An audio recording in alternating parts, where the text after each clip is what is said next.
Ukraine's long-range drones lit the match. Now the inferno rages in Russia. Never before in history has Russia's oil burned this much. It's not even close.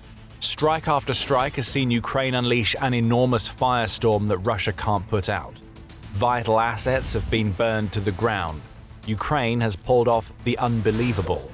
And as for Russia, it's now staring into the face of a future in which its oil can't be the lifeline it once was.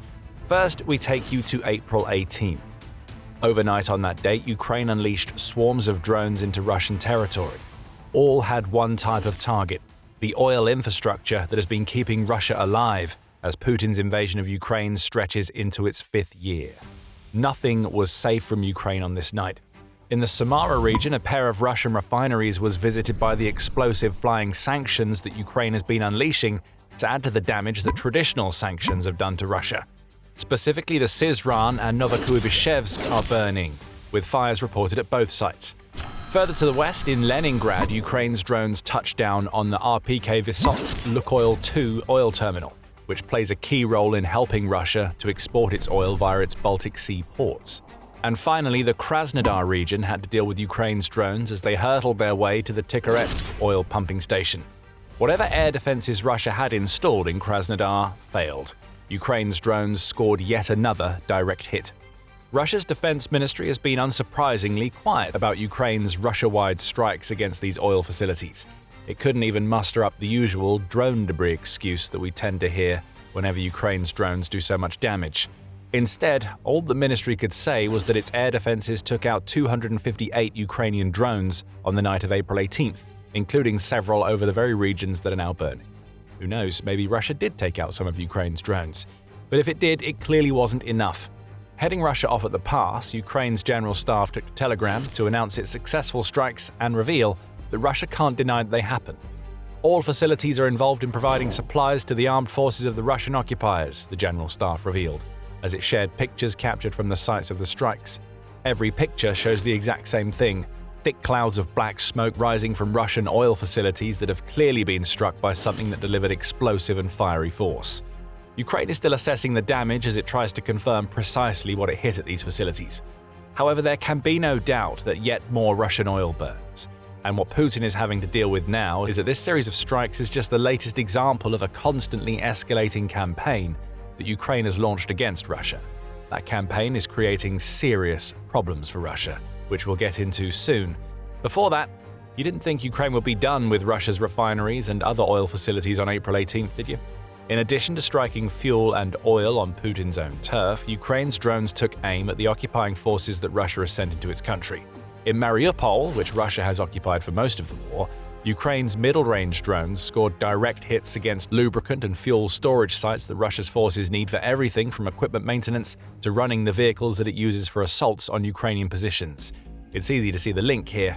Ukraine takes out the refineries that makes these products inside Russia, and it destroys the products themselves in the occupied territories. It's a 2-for-1 strike against Russia's ground strategy.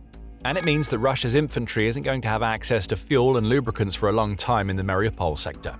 Ukraine even managed to find some time to strike non-oil-related targets. In Mangush and Grafska, which are both in the Donetsk region, Ukraine's drones took out Russian repair units. They did the same in the Zaporizhia sector, where they struck units in the Tokmak district. What we're seeing here is Ukraine's ascendance into becoming a long-range drone power that rivals Russia in scale and exceeds Putin's brain trust in terms of the strategic importance of targets being struck. Russia is happy to hit almost anything in Ukraine, especially if what it hits results in civilians being terrorized. Ukraine is far more focused. It targets Russian oil over and over again in Russia itself, and it cripples Putin's military in the occupied territories. Fires, the likes of which Russia has never seen before, are now raging at refineries and oil terminals across the country. And Ukraine had even more in store just a couple of days later. On April 20th, the news broke that Ukraine had hit the Tuapse oil report, which is one of Russia's key logistical arteries in the Black Sea. This was the second Ukrainian strike against the port in less than a week, and it yet again caused an enormous fire that was sparked just hours after Russia had managed to put out a similar blaze that resulted from a strike on April 16th. Tuapse is also home to another of Russia's oil refineries, which is capable of processing up to 240,000 barrels of crude oil daily. If you're starting to see a pattern here, you're not alone. Ukraine is actively trying to cover as much of Russia as it can with a sort of black smog that sends a message to Putin's people. Your president started a war. Now that war is coming to your doorsteps. There's a certain element of timing to Ukraine's April 18th and 20th strikes against Russian oil too. On April 18th, the news broke that the US Treasury Department had extended a pause on American sanctions that have been targeting Russian oil shipments since the beginning of Putin's invasion. This extension came on the back of a sanctions pause that the US implemented to ease the oil price shocks caused by the blockading of the Strait of Hormuz, which Iran carried out as a response to the US launching Operation Epic Fury. This sanctions pause will last for 30 days, and it came just 2 days after Treasury Secretary Scott Bessent claimed that the US wouldn't be extending its pause. Ukraine won't have been happy to hear this news.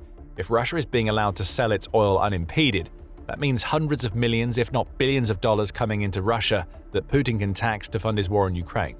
So you could easily argue that the drones are flying in Russia and the refineries are burning as intensely as they are because Ukraine wants to make the lifting of sanctions irrelevant.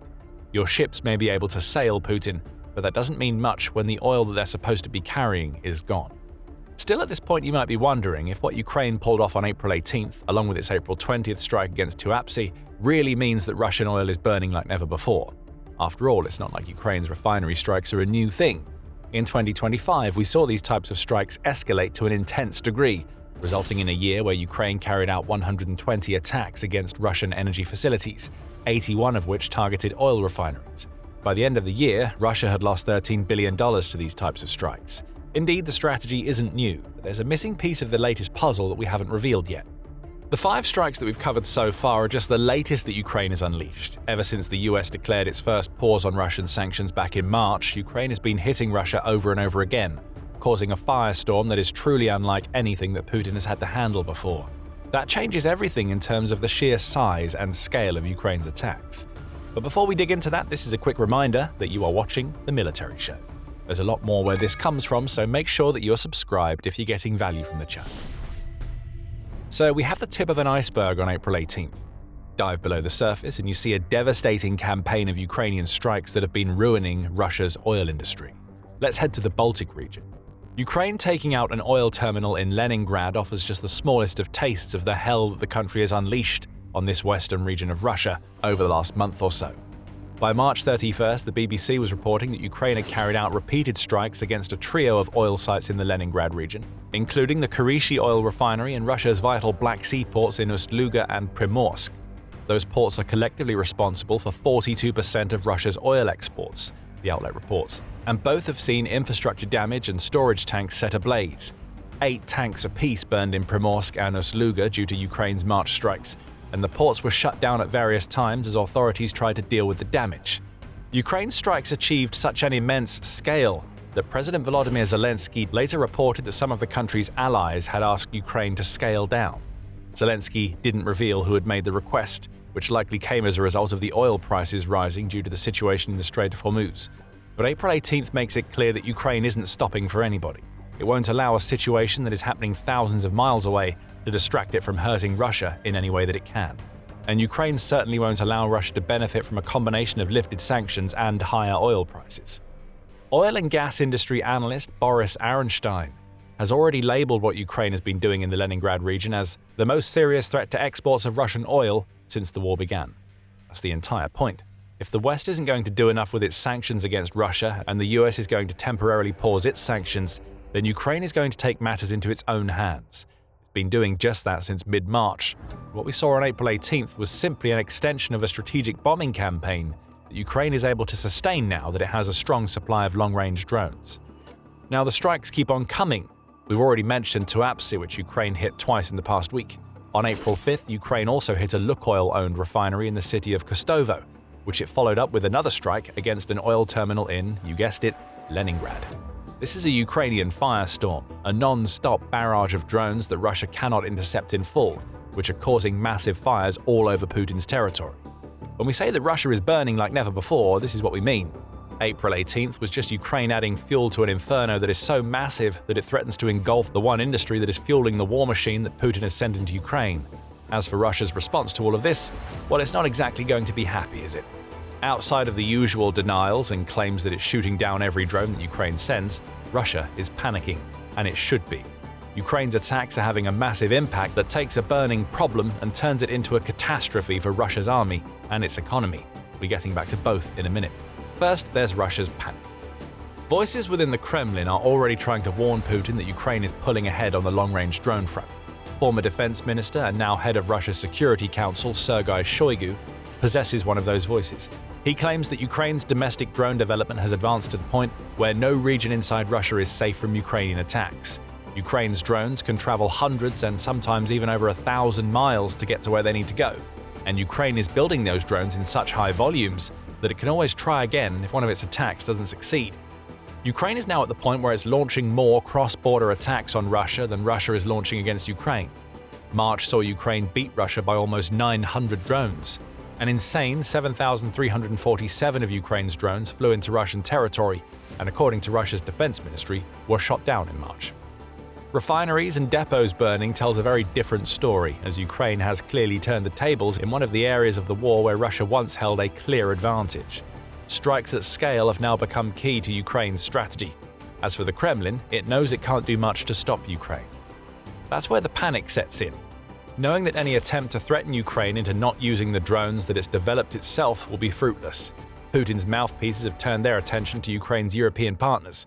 Warnings have been issued. Russia will turn its attention to Europe if nobody does anything to stop Ukraine from attacking Russia's oil. What Russia actually intends to do is unclear. It's only claimed that there will be unpredictable consequences. Assuming Putin follows his usual pattern, this translates to nothing of note but will carry on sending drones and ships into NATO territory. Former Russian president and noted Putin bootlicker Dmitry Medvedev has also claimed that Russia has drawn up a list of potential targets for the Russian armed forces in Europe, especially focused on the nations that have entered into the joint production agreements with Ukraine. None of these threats is having the impact that Russia wants them to have. It's hardly news to Ukraine's European partners that Russia has a list of targets. They'll have their own list of Russian targets too. These threats are as impotent as they are thinly veiled. Russia knows that nothing it says or does is going to stop Ukraine from sending more drones into its territory. Putin is reaping what he's sown over more than 4 years of terrorizing Ukraine with Shahid-type drones and missiles. Now that Russia is getting a taste of its own medicine, Putin is whining and threatening, but he isn't getting anything done. That alone is humiliating for Russia. It can't stop Ukraine's drones despite supposedly having one of the world's most powerful militaries. A certain tiger has been revealed to be made out of paper. Russia isn't happy about any of this. But while the Kremlin tries to indirectly stop Ukraine by putting pressure on the nation's European partners, it also has to deal with the outcome of Ukraine's bombardment of Russian oil. First, there's the money.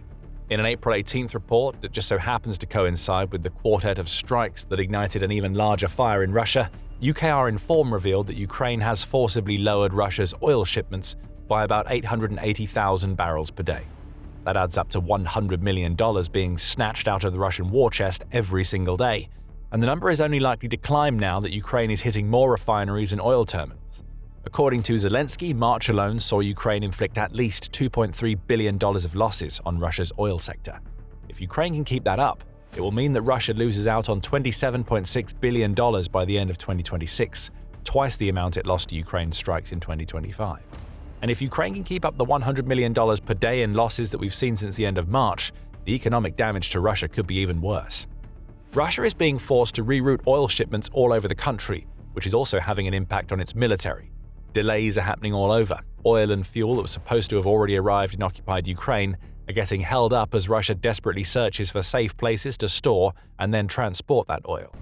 Step by step, the enemy's oil logistics system is losing its ability to ensure uninterrupted exports. The results are already being felt on the battlefield. Fewer resources for the enemy mean greater opportunities for our units, Ukraine's unmanned systems forces said in a statement published to Telegram. By the way, one of the locations to which Russia is trying to reroute its oil is Tuapse. Suddenly, Ukraine's April 20th strike against that key port makes even more sense. Finally, there's an underreported problem that Ukraine's creation of fireballs all over Russia is causing for Putin. According to the Ukrainian outlet Oboz, officials in several of the regions that Ukraine has been targeting with its strikes are now looking toward the Kremlin to strengthen their air defenses in those regions. That's a natural and logical response. According to Leningrad Regional Governor Alexander Drozdenko, material resources have already been committed to the Leningrad military district just for this purpose. But there's a problem with that supposed solution. Russia doesn't exactly have a wealth of air defense systems that it can use to guard against Ukraine's drones. Since the beginning of Putin's invasion, Minfin says that Russia has lost 1,350 air defense systems up to April 21st. That's a staggeringly large number of systems, many of which are being taken out by the very drones that they're supposed to be shooting out of the skies. Worse yet for Russia, now that Ukraine has developed mid-range drones that will allow it to strike in occupied territories with greater frequency, Russian air defenses located inside Ukraine are burning. Of 1,530 Ukrainian strikes launched in Russia and the occupied territories between June 2025 and March 2026, 492 took out pieces of Russian air defense infrastructure. This puts Russia in a position where it needs more air defense systems right at the time when it doesn't have them.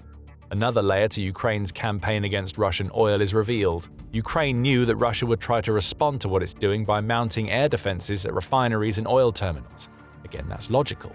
Those air defenses have to come from somewhere, as Russia doesn't have systems in storage anymore. They'll be pulled away from the occupied territories and other key military targets inside Russia. Putin may be able to save some of his oil with this move, but he'll also make other targets vulnerable. It's a lose-lose situation for Russia. As the fires burn and yet more drones come, Russia has been reduced to useless threats and the rearranging of air defenses that are already fragile after 4 years of Ukraine battering. Russia is not even close to finding a solution to the new problems that Ukraine is posing in 2026, and the odds are that it won't be long before we're reporting on yet more strikes against Russia's oil facilities, as Ukraine continues a campaign that is bleeding Russia dry. We give it a couple of days or so. And while you wait for our next report on Ukraine's inevitable long-range strikes, why not explore more about the panic that is engulfing the Kremlin right now? Putin is isolating himself from the reality of the Ukraine war. But there are people in the Kremlin and in Russia's military blogging community who are warning that the situation has become critical for Russia. Find out more about that and how Ukraine has set alarm bells ringing in the Kremlin by checking out our video. And if you enjoyed this video, remember to subscribe to The Military Show so you don't miss the next inevitable update about more of Russia's oil burning. And thank you, as always, for watching.